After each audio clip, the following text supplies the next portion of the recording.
Bienvenue au nom de Jésus-Christ. Nous voulons partager quelques 45 minutes d'exhortation, de prédication ensemble avec vous, selon la pensée que le Seigneur nous a donnée. Et la pensée de ce matin, elle est tirée du livre de Matthieu, chapitre 2, le verset. Nous allons lire les 12 premiers versets et nous lirons ensuite Genèse chapitre 12, versets 1 à 3. Amen, amen. Matthieu chapitre 2, je commence à partir du verset 1er jusqu'au verset 12e. La parole de l'Éternel me dit ceci: Jésus étant né en Bethléem, en Judée, au temps du roi Hérode, voici des mages d'Orient arrivèrent à Jérusalem et dirent: Où est le roi des Juifs qui vient de naître? Car nous avons vu son étoile en Orient et nous sommes venus pour l'adorer. Le roi Hérode, ayant appris cela, fut troublé et tout Jérusalem avec lui. Il assembla tous les principaux sacrificateurs et les scribes du peuple et s'informa auprès d'eux où devait naître le Christ. Il lui dit: à Bethléem, en Judée, car voici ce qui a été écrit par les prophètes. Et toi, Bethléem, terre de Juda, tu n'es certes pas la moindre entre les principales villes de Juda, car de toi sortira un chef qui paîtra Israël, mon peuple. Alors Hérode fit appeler en secret le mage et s'enquit soigneusement auprès d'eux depuis combien de temps l'étoile brillait. Puis il les envoya à Bethléem en disant: allez et prenez des informations exactes sur les petits enfants. Quand vous l'aurez trouvé, faites-le-moi savoir, afin que j'aille aussi moi-même l'adorer. Après avoir entendu le roi, il partit. Et voici l'étoile qu'ils suivaient et qu'ils avaient vue en Orient, marchait devant eux jusqu'à ce temps arrivé au-dessus du lieu où étaient les petits enfants. Elle s'arrêta. Quand ils aperçurent l'étoile, ils furent saisis d'une grande joie. Ils entrèrent dans la maison et virent les petits enfants avec Marie, sa mère, se prosternèrent et l'adorèrent. Ils ouvrirent ensuite leur trésor et lui offrirent en présent de l'or, de l'encens, de la myrrhe. Puis, divinement avertis en songe de ne pas retourner vers Hérode, ils regagnèrent leur pays par un autre chemin. Amen, amen. Que mon Dieu vous bénisse. Nous lisons encore Genèse, chapitre 12, le verset 1 à 3. Amen, amen. Genèse, chapitre 12, le verset 1 à 3. L'Éternel dit à Abraham: va-t'en de ton pays, de ta patrie et de la maison de ton père, dans les pays que je te montrerai. Je ferai de toi une grande nation. Je te bénirai. Je rendrai ton nom grand et tu seras une source de bénédiction. Je bénirai ceux qui te béniront et je maudirai ceux qui te maudiront. Et toutes les familles de la terre seront bénies en toi. Amen. Ce matin, nous voulons passer quelques minutes autour de cette pensée que nous avons intitulée le temps d'Hérode. Amen, amen. Le temps d'Hérode. Bien-aimés, c'est vrai que pendant ce temps, beaucoup de gens suivent des personnes. Amen, amen. Lorsque vous êtes entré, par exemple, sur Internet, vous verrez que les gens sont en train de faire une bataille autour du nombre des abonnés. Ils se disent que non, il a autant d'abonnés. Autant d'abonnés sur Instagram, autant d'abonnés sur YouTube, autant d'abonnés sur LinkedIn. Il vous dit même: abonnez-vous, abonnez-vous massivement. Cliquez sur le bouton rouge. Il vous pousse à vous abonner. Amen, amen. C'est pourquoi. Parce que beaucoup de gens ont besoin d'être vus. Amen, amen. Beaucoup de gens suivent des étoiles de ce monde. Lorsque je me suis mis une fois à regarder sur le nombre d'abonnés que j'avais sur YouTube, et je me suis fait ce petit exercice, pour comparer au nombre d'abonnés qu'avaient, par exemple, certaines stars de mon pays ou du monde. Je me vois comme même pas une goutte au milieu du nombre des abonnés qu'ils sont. Amen, amen. J'ai compris que ces gens-là suivent ces stars là-bas, et ces stars pour eux sont considérées comme des étoiles pour eux. Amen, amen. Et pourtant, du temps de Jésus, il y avait des gens qui suivaient une étoile. Amen, amen. Et ils n'avaient pas la connexion comme nous. Ils n'avaient rien. Mais ils étaient scientifiques, ils étaient astronomes, ils étaient des riches, ils étaient des gens qui avaient une connaissance assez élevée.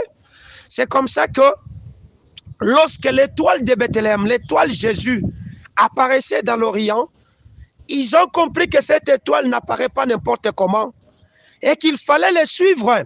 Amen, amen. Et ils ont commencé à les suivre. Moi, je ne sais pas quel type d'étoile toi tu es en train de suivre dans ta vie. Moi, je ne sais pas quel type d'étoile sur lequel tu es en train de baser ton existence. La Bible nous dit dans ces passages que nous venons de lire avec vous dans Matthieu, c'est que c'était le temps d'Hérode. Amen, amen. Au temps où un roi qui s'appelait Hérode était au pouvoir en Jérusalem, en Judée, amen, amen, où les Israélites étaient dominés par les Romains. Vous comprenez? Hérode, un roi romain qui était en train de régner sur eux, c'est en ces temps-là qu'une étoile spéciale est apparue. Cette étoile qui n'avait pas besoin de WhatsApp, de YouTube ou quoi que ce soit pour qu'on la suive, c'était une étoile qui brillait tellement fort et que quiconque qui avait la connaissance pouvait la suivre. Amen, amen. Il pouvait la suivre. Ça, ce sont des choses qui se sont passées il y a 2000 ans. Alors, lorsque nous commençons à lire Matthieu, nous comprenons que Matthieu, c'est l'évangéliste qui a écrit un livre qui constitue un livre de transition, un livre de l'accomplissement de toutes les prophéties qui ont été dites dans l'Ancien Testament. Et c'est l'unique qui a donné avec précision beaucoup de choses qui s'étaient accomplies en prenant référence de ce qui était en train d'être dit. Amen, amen. Ce qui était dit dans les temps anciens. Amen, amen. Bien aimé, vous devez comprendre que les commentateurs de la Bible, les écrivains de la Bible, et même du temps des Juifs, ont positionné les temps en fonction des grands qui régnaient pendant ces temps là-bas. C'est comme ça que lorsque l'étoile de Bethléem apparaissait, on a positionné ces temps en fonction du temps d'Hérode. Ce matin, nous voulons parler du temps d'Hérode. Et pourquoi seulement le temps d'Hérode? C'est quoi le temps d'Hérode? Amen, amen. Le temps d'Hérode, c'est ces temps où un homme passe, qui sont des temps de difficulté, des temps de souffrance, des temps d'oppression, des temps où, s'il n'est pas attentionné à regarder sur Jésus, il va passer outre sa destinée. Amen, amen. Pourquoi? Parce que Hérode est ce roi qui s'est distingué par une forme de vie égocentrique. Amen, amen. C'était un homme qui s'aimait tellement beaucoup. C'était un homme, à cause de son amour vis-à-vis de soi-même, il en avait même peur de sa propre sécurité. Amen, amen. C'est comme ça que tout ce qu'il voyait autour de lui était en train de constituer un danger pour lui. Et pour sécuriser son pouvoir, il devait donc être un méchant. Il devait donc être un mauvais, un tyran. Amen, amen. D'ailleurs, les commentateurs bibliques disent que c'était les gens qui ont écrit, qui lisent les histoires autour de la Bible, ils disent que c'était un roi qui avait tué sa femme. Amen, amen. Et plusieurs de ses enfants. À cause de quoi? De sa jalousie, de sa cupidité et de sa haine. Amen, amen. Il aurait même tué, je l'ai dit, sa femme, qu'on appelait du temps, à ce temps-là, Myriam, je crois, et plusieurs de ses enfants. Et c'est à ce moment-là que les Juifs vivaient. Ils vivaient donc un moment d'oppression. Car Hérode faisait tuer quiconque pouvait se mettre debout pour dire que je vais prendre le pouvoir. Et il en avait même à un petit enfant qui venait de naître. Vous comprenez? Il voulait donc tuer ce petit Jésus qui naissait. Or, lorsque l'étoile de Jésus a commencé à apparaître à Bethléem, Jésus n'était pas encore né. Les gens qui ont écrit, qui lisent la Bible, ou les commentateurs bibliques, ils disent que entre l'Orient, où sont sortis les mages, et là où Jésus était né, Pour atteindre ces lieux, il a fallu 11 mois. Cela veut dire que l'étoile de Jésus était aperçue avant même que Jésus ne commence à être formé dans les seins de sa maman Marie. Amen, amen. L'étoile de Jésus était vue. C'est-à-dire que ceux-là qui te poursuivent, ils peuvent voir ton étoile avant même que tu ne sois en train de concevoir le projet que toi tu as commencé à concevoir. C'est-à-dire avant même que tu ne sois né, ils connaissaient déjà que quelque chose est apparu. Et cette étoile n'apparaît pas n'importe comment. Il faut qu'on fasse quoi? Qu'on aille le voir. Amen, amen. Alors tu peux donc te poser la question, qui a vu mon étoile? Enfin que je vive ce que je suis en train de vivre. Parce qu'il y a des gens qui ont vu ton étoile, ils ne viennent pas pour apporter la vie autour de toi, mais ils viennent avec l'objectif pour te tuer. Amen, amen. Parce que Hérode a dit à ses mages, allez-y prendre des informations exactes autour de cet enfant, afin que moi aussi je vienne l'adorer. Il ne disait pas ces choses avec l'amour pour lequel il avait pour l'enfant et que réellement il devait aller l'adorer, mais il était jaloux d'un roi qui devait naître.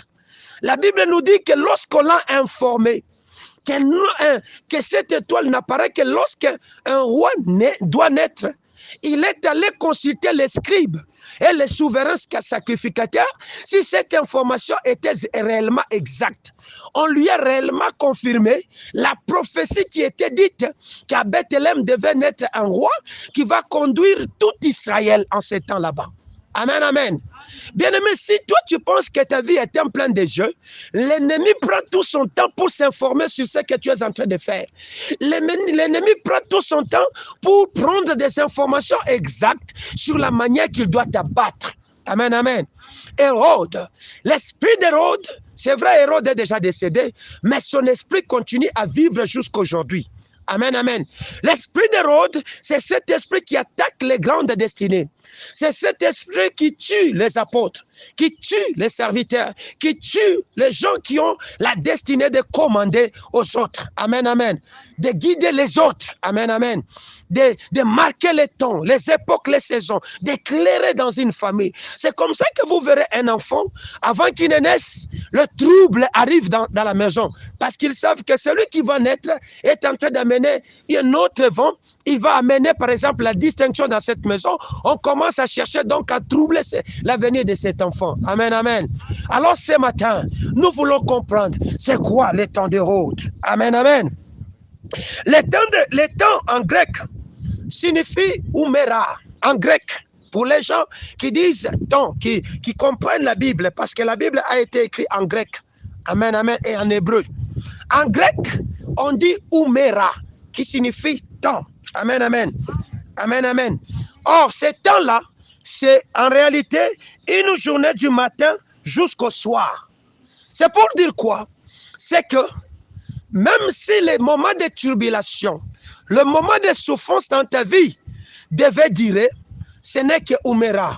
C'est un matin et c'est une soir.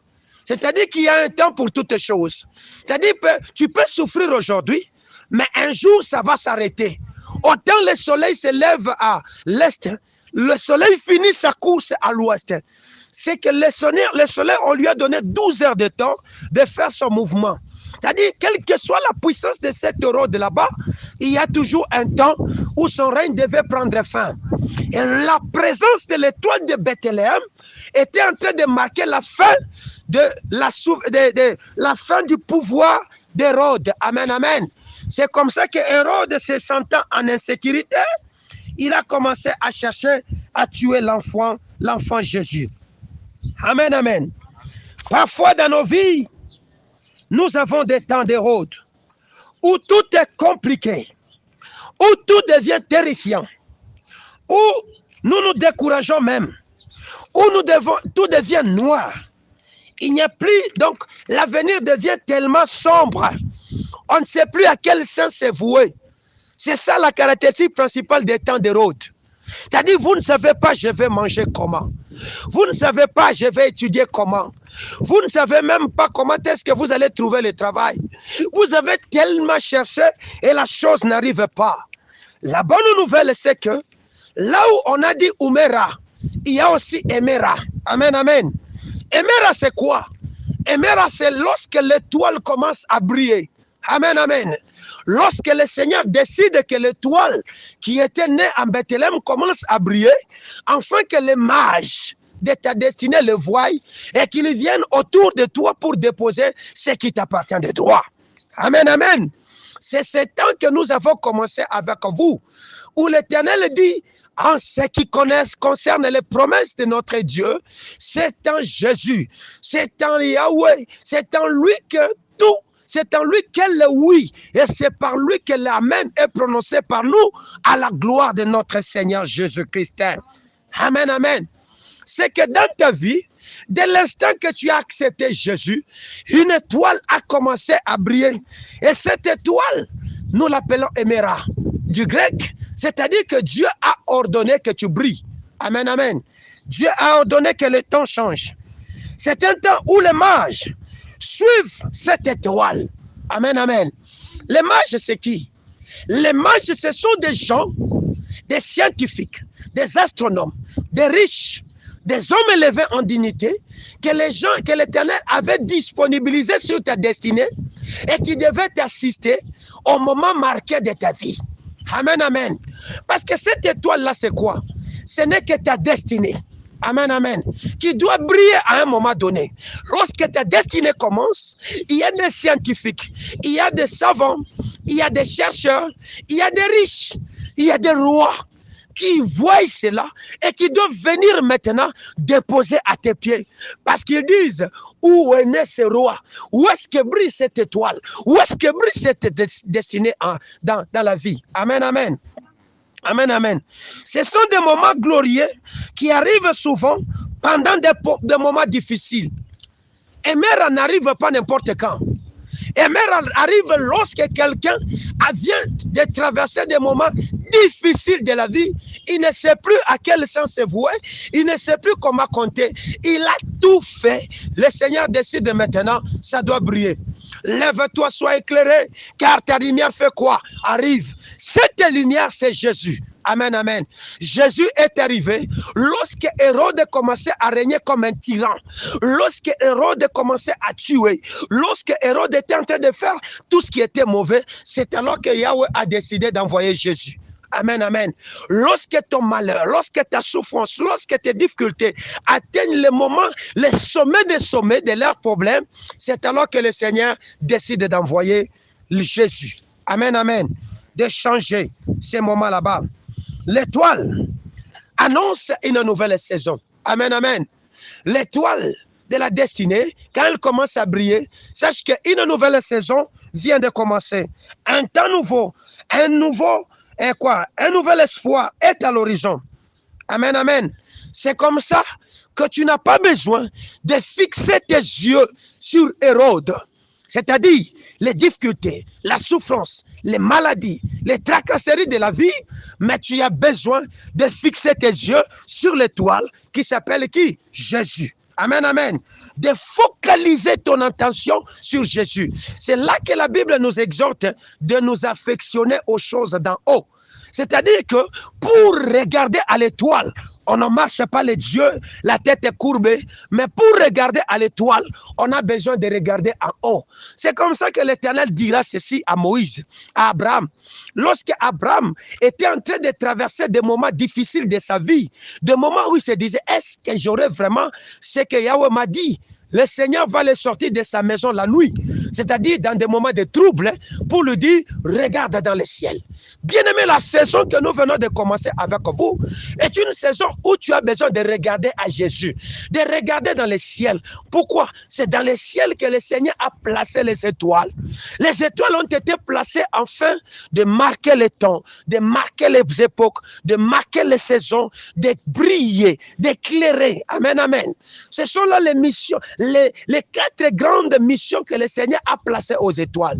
Et les étoiles ne brillent pas seulement la nuit, mais les étoiles brillent aussi le jour. Amen, amen.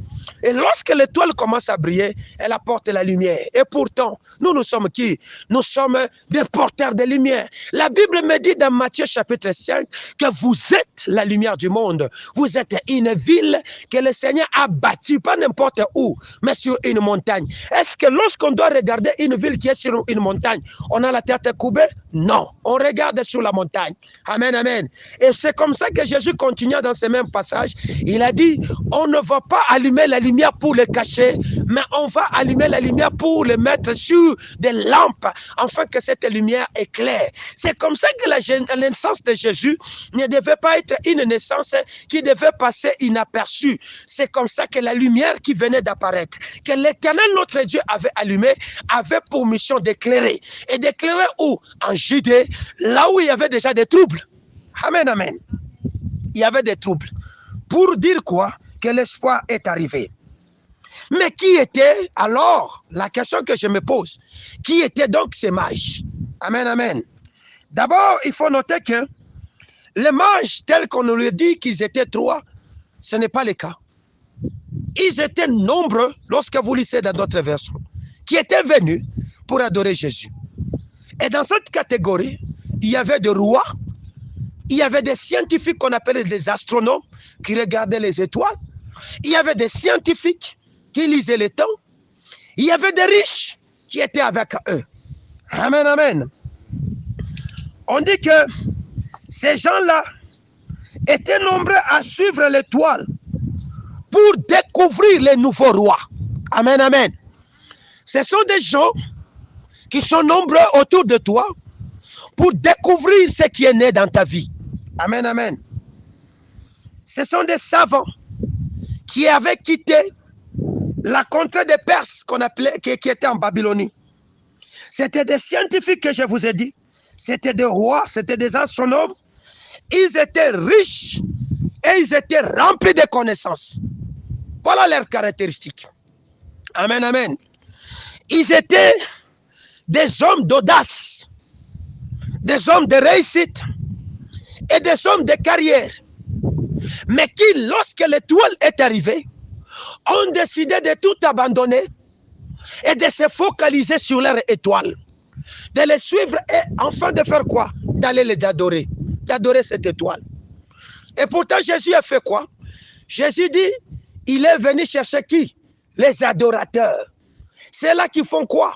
La volonté de notre Dieu. Amen, amen. C'est-à-dire quoi? Lorsque la destinée commence à briller, lorsque la destinée commence à briller, ton attention devait être quoi? Sur la destinée, l'étoile de la destinée qui commence à briller.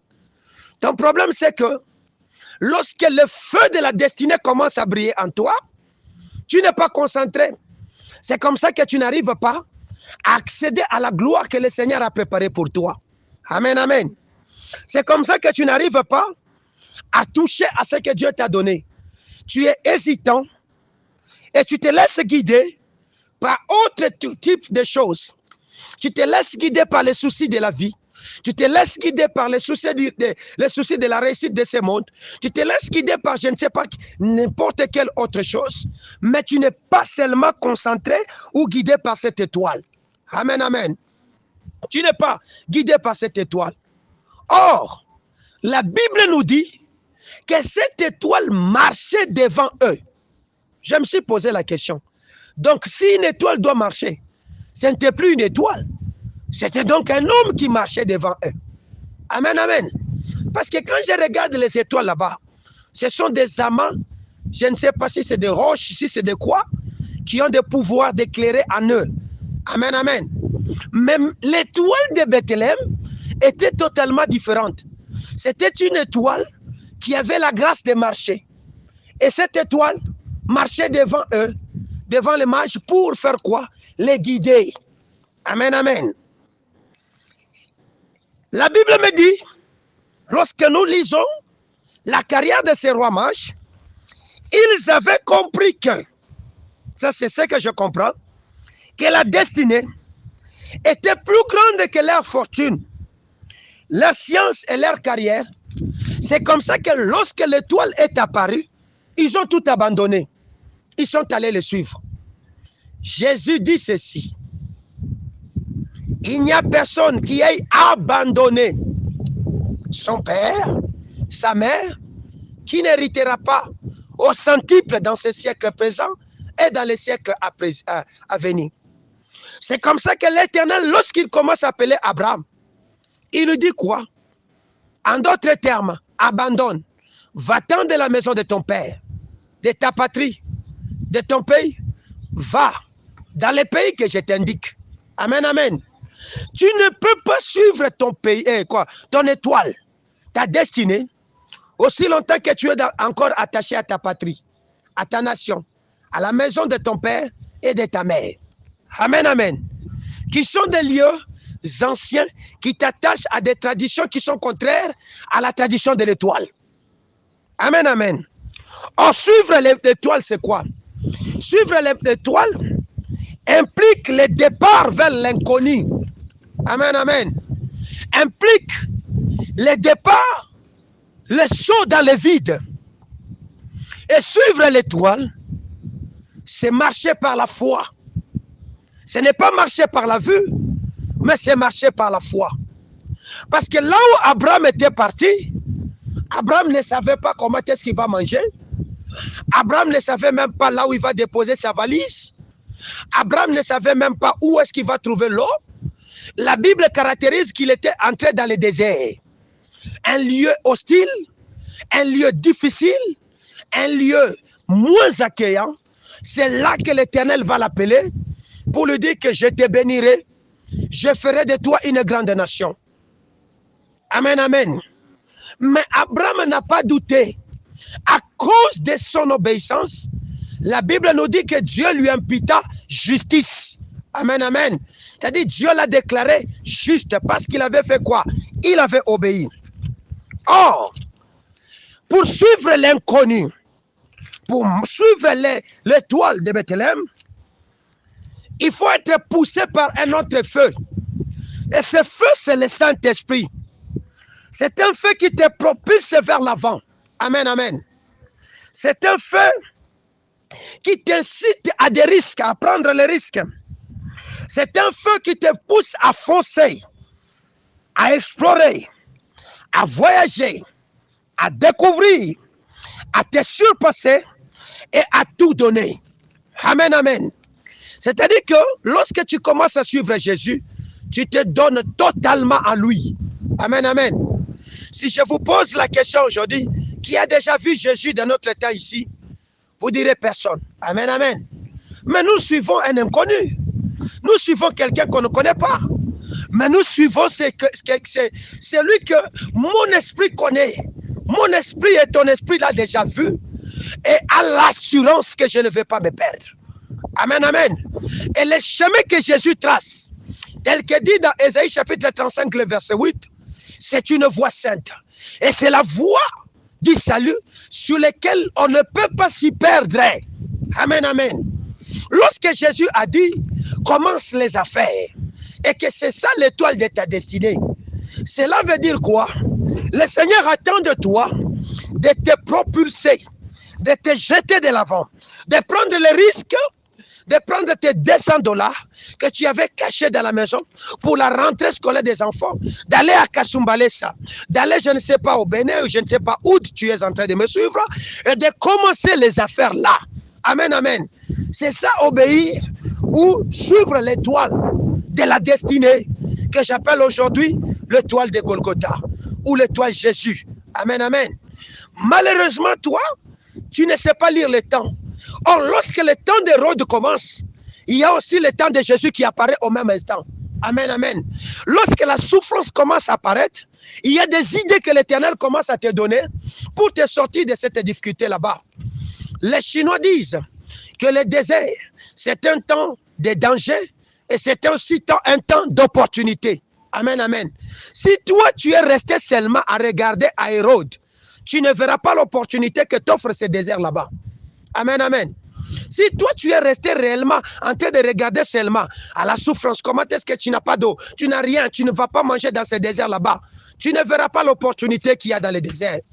Agar, lorsqu'elle est partie en train de pleurer avec son enfant, La Bible nous dit, il est arrivé un temps où la femme n'avait plus d'eau pour boire. Amen, amen. Et la femme, constatant qu'il n'avait plus d'eau et que l'enfant l'embêtait, il est allé le déposer sous un arbre pour ne pas constater la mort clinique de cet enfant par soif. C'est à ce moment-là que la voix de l'Éternel a commencé à parler pour dire, j'ai entendu les cris de l'enfant au lieu où il est. Amen, amen. En d'autres termes, Agar a compris que il a fallu prendre son problème.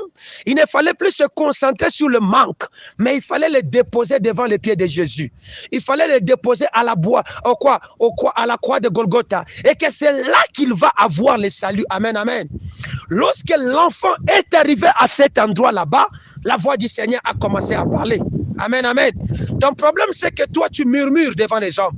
Tu es en train de faire le bruit autour de toi, mais tu ne sais pas faire un bon bruit vis-à-vis de l'oreille de l'Éternel. Amen, amen. Tu ne sais pas le réveiller. Tu ne sais pas rappeler à Dieu ce qu'il a dit. La Bible dit, éveille ma mémoire. Dieu dit, éveille ma mémoire. Dans Ésaïe chapitre 1er, au verset 18, il dit, venez et plaidons ensemble. Va devant Jésus, commence à plaider. Amen, amen. C'est comme ça que tu arriveras à mettre à bout ton Hérode et il va tomber. Amen, amen. Dans Actes des Apôtres, le chapitre 12, le verset 23. Amen, amen. La Bible me dit quoi? Je vais le lire pour vous. Parce que si je le récite, peut-être vous ne le prendrez pas avec beaucoup d'attention. Vous allez comprendre comment on met à bout les difficultés qu'on appelle Hérode ou l'esprit d'Hérode. Amen, amen. Hérode ne te laissera pas libre aussi longtemps qu'il n'est pas encore mort. Amen, amen. Donc, il y a des choses dans ta vie, il faut seulement que cette histoire meure, en fait que la situation change. Il a fallu que le premier-né en Égypte tombe pour que cet homme qu'on appelle le roi Pharaon dise, sortez maintenant de mon pays, partez. Amen, amen. Toi aussi, il y a des choses qui doivent mourir en toi, afin que le salut apparaisse. Amen, amen. Actes des Apôtres, chapitre 12, le verset 23. Écoutez la Bible, c'est ce que la Bible dit. Au verset 23, au même instant, un ange du Seigneur le frappa. Parce qu'il n'avait pas donné gloire à Dieu, il expira rongé de vers. On parle de qui? D'Hérode. Pourquoi? Parce que Hérode, cet Hérode qui était le fils de ce Hérode du temps de Jésus, avait changé. Il voulait que le peuple puisse l'adorer. Amen, amen.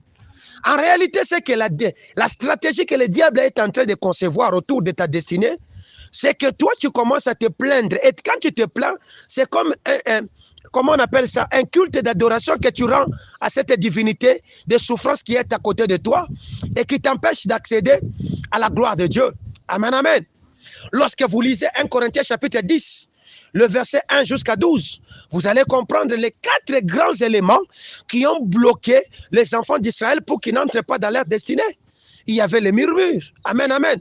Quand toi tu murmures beaucoup, ne pense pas que tu es en train de faire quoi? D'attirer la main de Dieu sur toi. Tu es en train d'appeler, tu es en train d'attirer le regard de l'esprit d'Hérode sur toi. C'est comme ça que vous allez voir que tous ces gens qui se lamentent et qui murmurent n'ont jamais changé leur situation. Même Jérémie qui a écrit les lamentations de Jérémie, à la fin de ces lettres, vous verrez qu'il n'y avait presque rien dans les lamentations de Jérémie. Amen, amen. Les lamentations constituent ce qu'on appelle, freinent la porte de la destinée. Amen, amen. Bloque, constitue et vous empêche d'accéder à votre gloire. J'aimerais qu'on la lise, ces passages. 1 Corinthiens chapitre 10, le verset 6. Je commence à partir du verset 6 pour terminer à 12. Or, ces choses sont arrivées pour nous servir d'exemple, afin que nous n'ayons pas de mauvais désirs, comme ils en ont eu. Ne devenez pas idolâtres, comme quelques-uns. Selon qu'il est écrit, les peuples s'assit pour manger et pour boire, puis se levèrent pour se divertir. Ne nous livrons point à l'impudicité, comme quelques-uns d'eux s'y livrèrent de sorte qu'il en tomba 23 000 en un seul jour.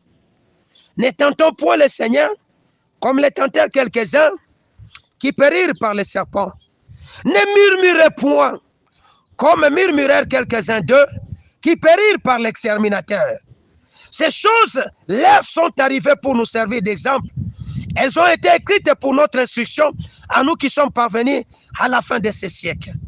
Ainsi donc, que celui qui croit être debout, prenne garde de ne point tomber. Amen, amen. On dit que ces choses leur sont arrivées. C'était qui? Nos pères qui sont tombés dans le désert. Les uns ont été exterminés à cause des murmures seulement. Bien-aimé, quand tu murmures là, tu es en train de libérer l'exterminateur, l'esprit du pharaon sur ta maison, sur tes affaires, sur ta destinée. Tu ne trouveras rien sinon que la mort que tu es en train de déclencher sur ta destinée. Amen, amen. Les 4 grands éléments que je viens de vous lire ici constituent les 4 principaux éléments qui bloquent quelqu'un pour qu'il n'accède pas dans sa destinée, qui est sa gloire que l'Éternel avait préparée d'avance pour lui. Amen, amen. Voilà pourquoi l'étoile, nous avons dit que l'étoile de Bethléem annonce une nouvelle saison. Amen, amen. Un temps nouveau, un nouvel espoir à l'horizon. Et nous avons donc à fixer nos yeux, non pas sur Hérode, mais sur Jésus. Amen, amen. Le peuple qui murmurait, qui lorsque l'exterminateur a commencé à le dévorer, la Bible nous dit que Moïse dressa le serpent d'airain, qui était la préfiguration de Jésus, et que tout le monde qui regardait à cet endroit était sauvé. Amen, amen. Les murmures ne seront résolus que lorsque toi tu vas cesser de murmurer et commencer à te confier à Jésus. Les mages ont vu l'étoile de la destinée, de leur destinée, et depuis ces jours, le centre de leur attention a changé. Amen, amen. Le centre de leur vie a changé. Ils ont commencé à les suivre. Ils n'ont même plus cherché à écouter Hérode. Même quand Hérode pouvait leur dire, allez-y prendre des informations exactes. Ils n'ont même plus rentré de l'autre côté. Lorsqu'ils ont fini d'adorer l'enfant Jésus, ils sont partis et ils ne sont plus rentrés. Amen, amen. Oui. Lorsque ton étoile commence à briller, l'Hérode de ta destinée va se révolter, va commencer à s'énerver, va commencer à chercher à te mettre des barricades. C'est comme ça que vous allez voir certaines personnes habillées par cet esprit.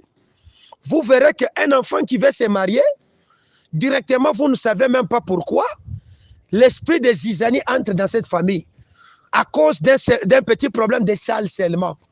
Non, moi je veux que ça soit dans telle salle. Oh, moi je ne veux pas ça. Oh, comme ça, je ne viendrai pas. Parce que Hérode sait que des enfants vont naître de cette famille là-bas, vont les mettre mal à l'aise. Qu'est-ce qu'il faut les faire?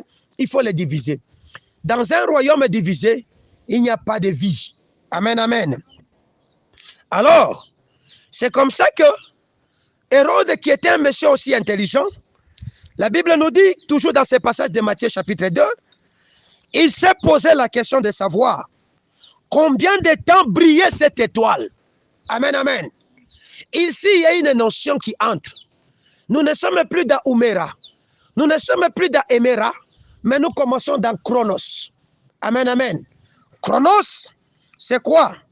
C'est le temps qui fixe les saisons, les périodes précises ou des moments d'opportunité. Amen, amen. Chronos signifie un moment d'opportunité. Un moment qu'il faut saisir, car les choses font quoi? Arrivent. Amen, amen.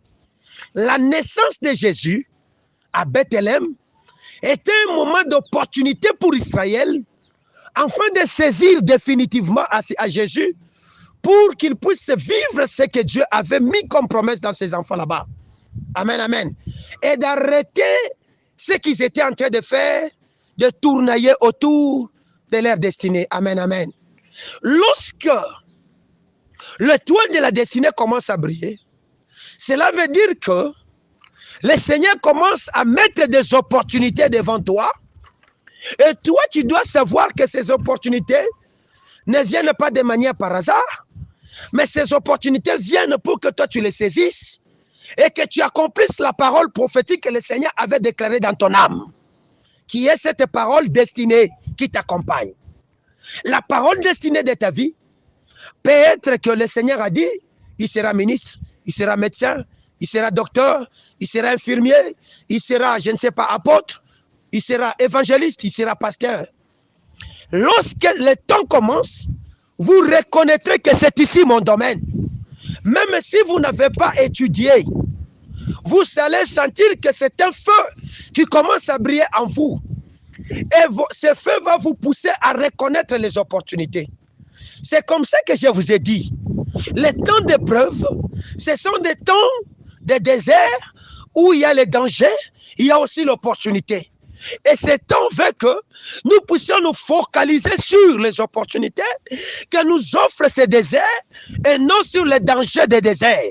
Parce que le Seigneur sait pourquoi il t'a mis dans cette situation. Amen, amen. Chronos vient, commence dès l'instant que le rôle de ta destinée commence à poser la question, ça fait combien de temps qu'il a commencé à chercher du travail? Ça fait combien de temps qu'il a commencé à prier pour cet enfant là-bas? Ça fait combien de temps qu'il est tenté de chercher un passeport? Ça fait combien de temps qu'il se réveille la nuit pour prier? Vous comprenez? Ils vont se poser. Ça fait combien de temps qu'on attend là-bas? Tous les dimanches on prêche. Amen, amen. Lorsque ces choses commencent à se poser, sachez que votre temps a commencé et vous devez maintenant arranger ou aligner votre vie pour agir conformément à ce que Dieu est en train de faire. C'est-à-dire quoi? Saisis cette opportunité car ta bénédiction arrive. C'est là que la Bible dit, lève-toi, sois éclairé, car quoi? Ta lumière arrive. Oh, la lumière, c'est quoi? La lumière n'est que la révélation qui marche vers son accomplissement. Or, la révélation, ce n'est qu'une parole. Et la parole, c'est ce qui crée. Rien n'existe sans la parole. Amen, amen. Or, Dieu, pour mettre en action la parole, il a besoin de la lumière. C'est comme ça qu'au commencement, il a dit que la lumière soit. Or, la lumière pour nous, c'est qui? La lumière Jésus. Et Jésus, on l'a préfiguré comme étant qui? Comme étant l'étoile de Bethléem, le roi qui naissait. Amen, amen. Quand l'étoile brille, il faut faire quoi? Il faut se lancer. Amen, amen. Lorsque les opportunités arrivent, commencez à chercher. Commencez à vous lancer. Toi, tu es au chômage. On a dit qu'on cherche quelqu'un là-bas. Tu attends que le DRH quitte là-bas pour venir te chercher à la maison. Il ne viendra pas. Va déposer ton dossier. Toi, tu es une femme. Tu vois quelqu'un qui commence à s'approcher de toi. Il veut te prendre en mariage. Tu vas encore poser la question alors que tu as déjà l'âge. Tu commences à dire, est-ce que c'est lui qui devait venir? Tu fais les erreurs que Jean-Baptiste était en train de dire. Allez-y poser la question. Est-ce que c'est lui que nous attendions? Et pourtant, quelques jours avant, il avait dit, voici l'agneau de Dieu qui enlève les péchés du monde. Quand l'agneau de Dieu est venu enlever l'opprobre de ta destinée, tu l'as reconnu. Et les jours qui passent, tu commences à dire, je le vois, il a des chaussures trouées, je ne vais pas le prendre en mariage. Et tu vas maintenant donner du travail au prophète de Django, au prophète du désert. Je voudrais savoir, il y a un homme qui est en train de graviter autour de moi. Alléluia. Lorsque le Seigneur envoie la bénédiction, ton cœur ne va pas se troubler. Ton cœur sera convaincu. C'est ça la différence du miracle de l'Éternel et du miracle de Satan. Le miracle de Satan trouble, le miracle de Jésus convainc. Amen, amen. Oui, il faut agir. Amen, amen. Dieu a dit que tu seras un millionnaire. Et il a dit commence l'entreprise. Mais tu commences avec ce que tu as. Moïse n'avait que le bâton. Il a commencé avec son bâton. Toi, tu as ton bâton, qui est la science que Dieu t'a donnée. Écris.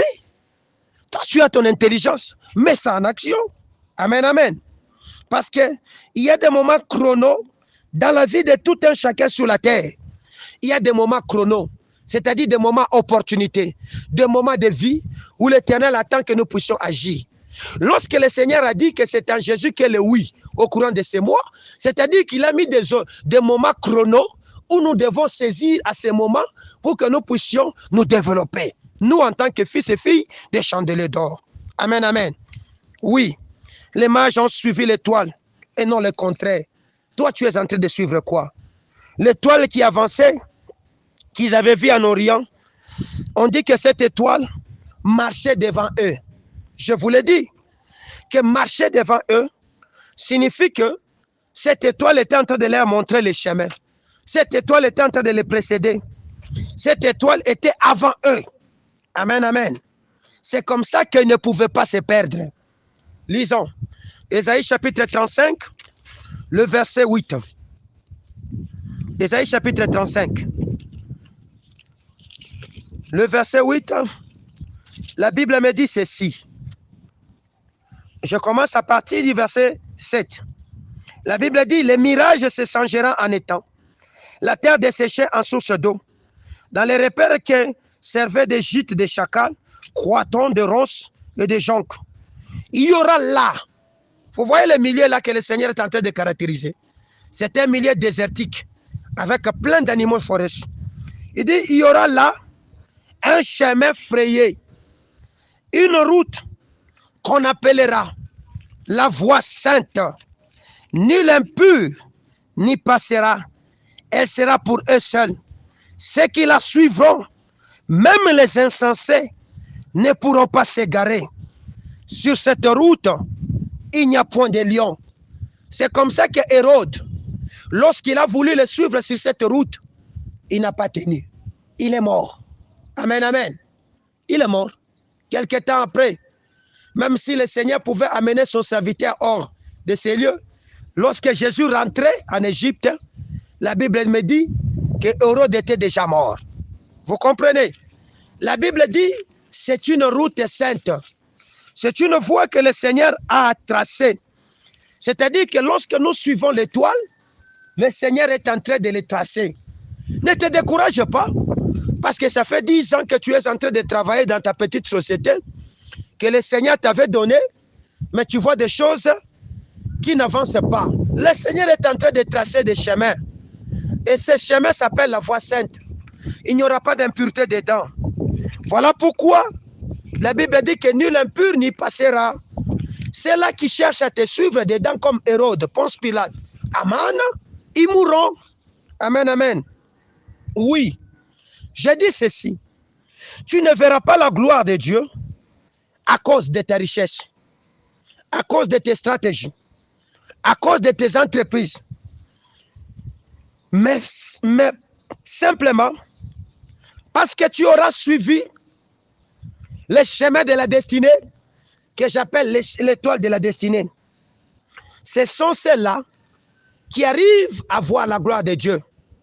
Ceux-là qui se laissent guider, ceux-là qui se laissent précéder, ceux-là qui se laissent conduire devant eux par Dieu lui-même. C'est comme ça que lorsque Moïse a compris que c'était impossible pour lui de conduire les enfants d'Israël, même si c'est Dieu qui lui avait fait cette promesse, il a dit, Seigneur, nous ne quitterons pas ces lieux si tu ne marches pas avec nous. Écoutez la réponse étrange du Seigneur. Au lieu de leur dire seulement que je serai avec toi, il dit, je serai avec toi. Je te donnerai mon repos. C'était ça le symbole que le Seigneur donne. Hein.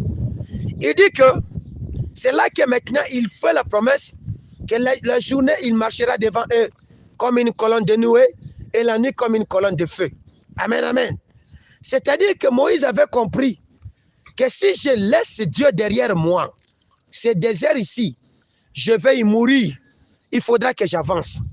Le problème, c'est que toi, ça fait beaucoup de temps que tu as laissé ton Dieu derrière. Ça fait beaucoup de temps que Dieu n'est pas avec toi. Alors que lorsqu'il est avec toi, c'est alors que tu auras le repos. Le repos, c'est quoi?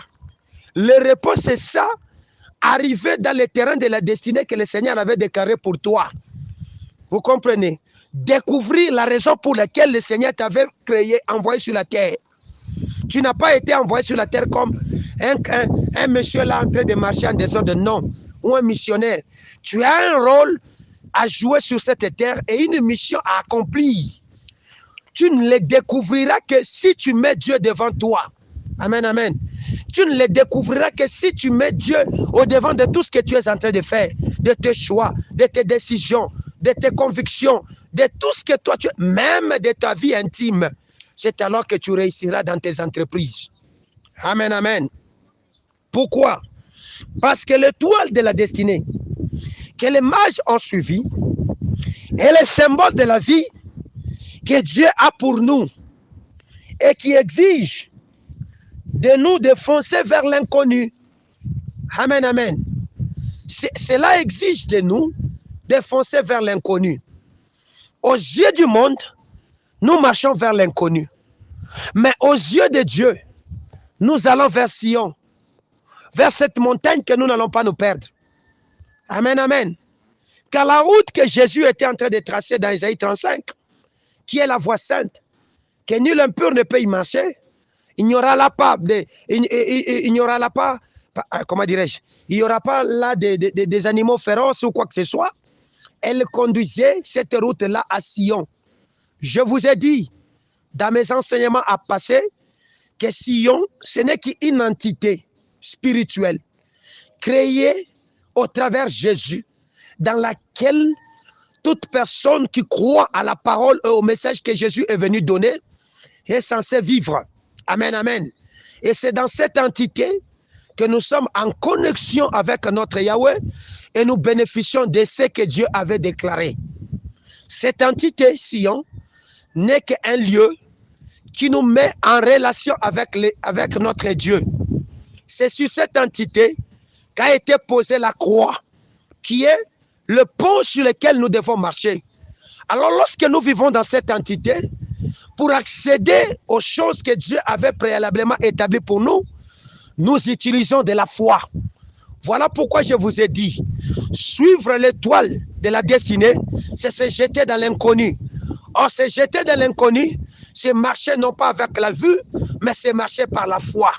C'est comme ça qu'Abraham était parti pour un terrain qu'il ne connaissait pas, mais à cause de sa foi, il est arrivé dans les chaînes de Mamré, il a eu son fils Isaac, il est devenu le père de la multitude, Dieu l'a puissamment béni. Amen, amen. Est-ce que je me fais comprendre? Alors je me pose la question. Oui, les mages ont compris que leur destinée, ce n'était pas leur richesse, ce n'était pas leur science, ce n'était pas leur travail, ce n'était ni même pas leur roi, mais il y avait un roi de rois qui est au-dessus de toutes choses. Amen, amen.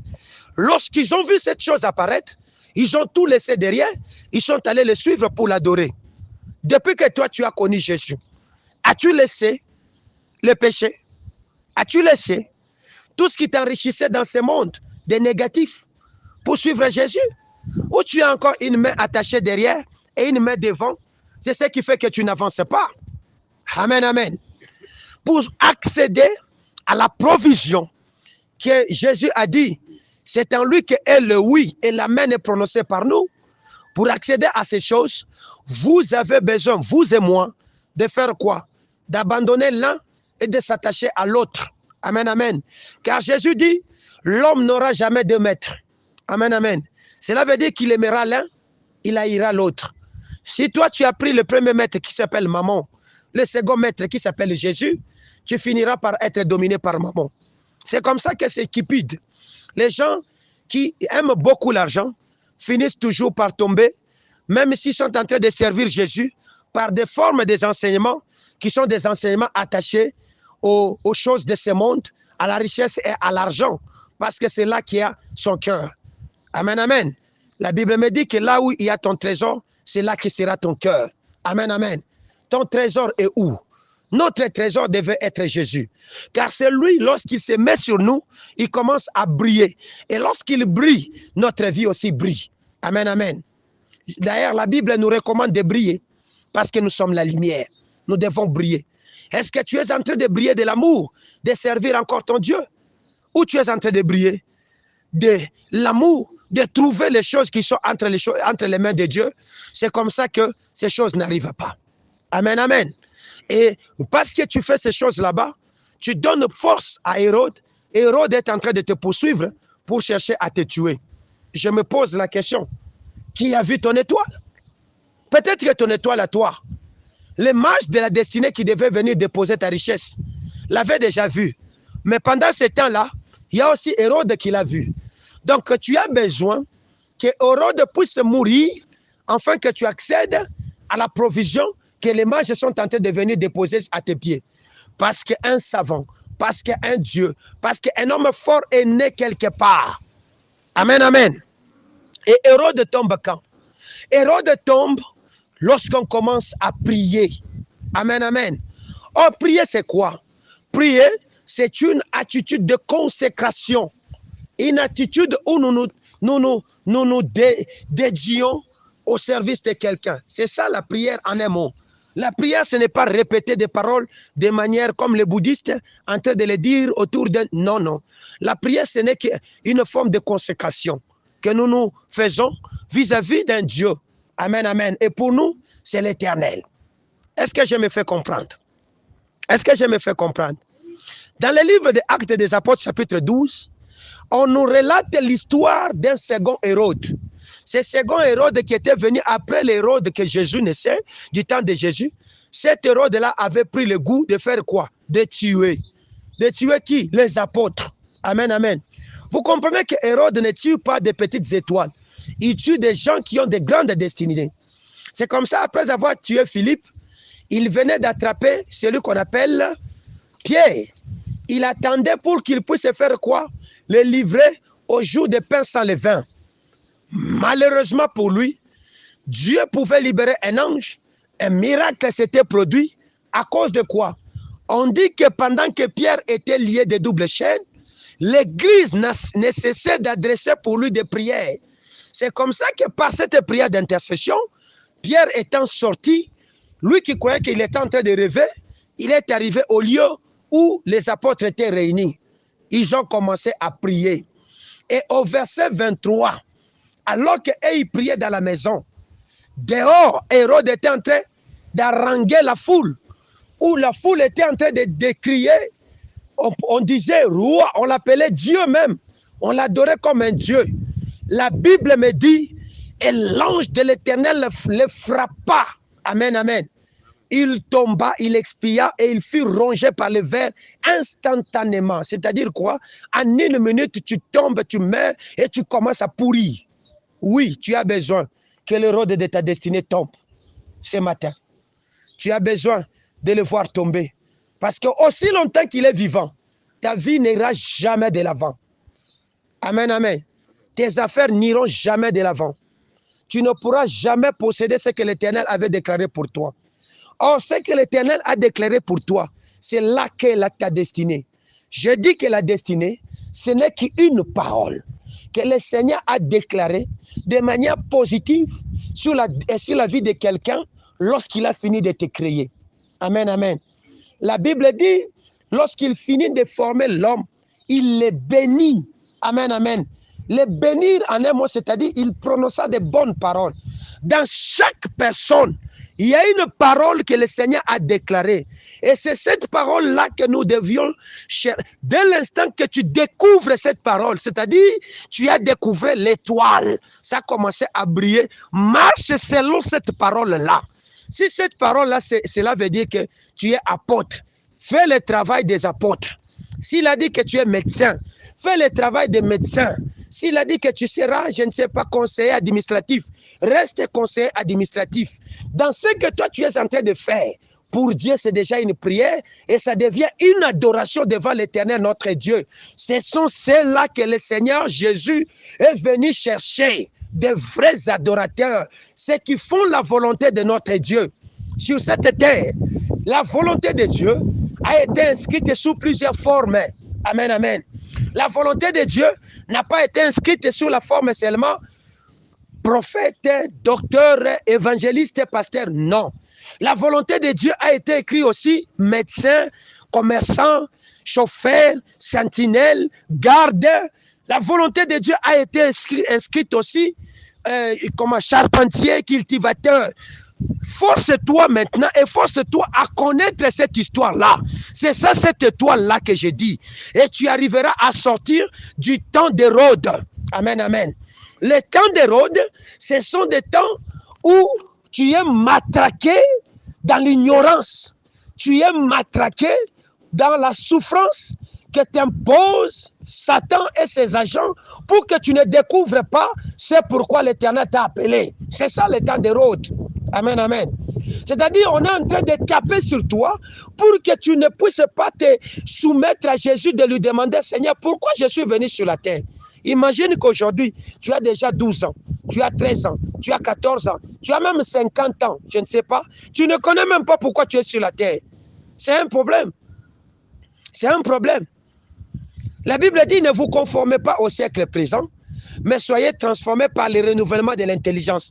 Le renouvellement de l'intelligence commence quand? Ou la délivrance commence quand? Lorsque je commence à constater que c'est ici que l'Éternel m'a appelé. Ce n'est pas ce que je suis en train de faire. Mon intelligence est renouvelée.